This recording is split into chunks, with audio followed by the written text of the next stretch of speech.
നമ്മൾ ബ്രെയിൻ നമ്മൾ പറ്റിക്കുകയാണെന്നുള്ളതിനെ കുറിച്ചുള്ള ഒരു എക്സാമ്പിൾ ഞാൻ പറഞ്ഞുതരാം. അതായത്, have you ever wondered why we are keep repeating the same pattern?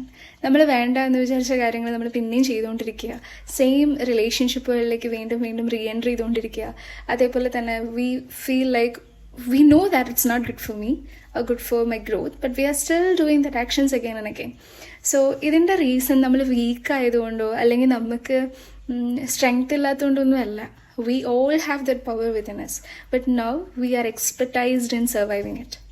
ആ ഒരു സ്പെസിഫിക് കാര്യത്തെ, ആ ഒരു സ്പെസിഫിക് ഇമോഷനെ അല്ലെങ്കിൽ ആ ഒരു സ്പെസിഫിക് കാര്യങ്ങളൊക്കെ നമ്മൾ ഭയങ്കരമായിട്ട് സർവൈവ് ചെയ്യാൻ എക്സ്പെർട്ടൈസ്ഡ് ആയി. നമ്മൾ കേട്ടിട്ടില്ലേ, 21 days നമ്മളൊരു കാര്യം ചെയ്യുമ്പോൾ നമ്മുടെ ബ്രെയിനിന് അത് ഫെമിലിയർ ആവും.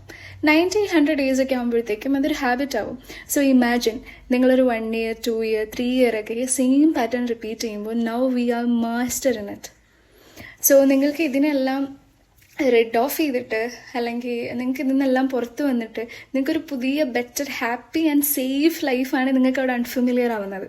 നിങ്ങൾക്ക് ഫെമിലിയാരിറ്റി എന്ന് പറയുന്നത് കംപ്ലീറ്റ്ലി കയോട്ടിക് ആയിട്ടുള്ള കുറേ പ്രശ്നങ്ങളുള്ള അല്ലെങ്കിൽ സെൽഫ് സാബോട്ടേജ് ചെയ്യുന്ന കുറേ ആൾക്കാരുടെ അടുത്ത് കാല് പിടിക്കുന്ന ലൈഫൊക്കെ ആയിരിക്കും നിങ്ങൾക്ക് എന്തായിരിക്കുക, ഫെമിലിയർ ആയിരിക്കും. നിങ്ങൾക്ക് അത് ചെയ്യുമ്പോഴായിരിക്കും കൂടുതൽ സമാധാനം കിട്ടുക.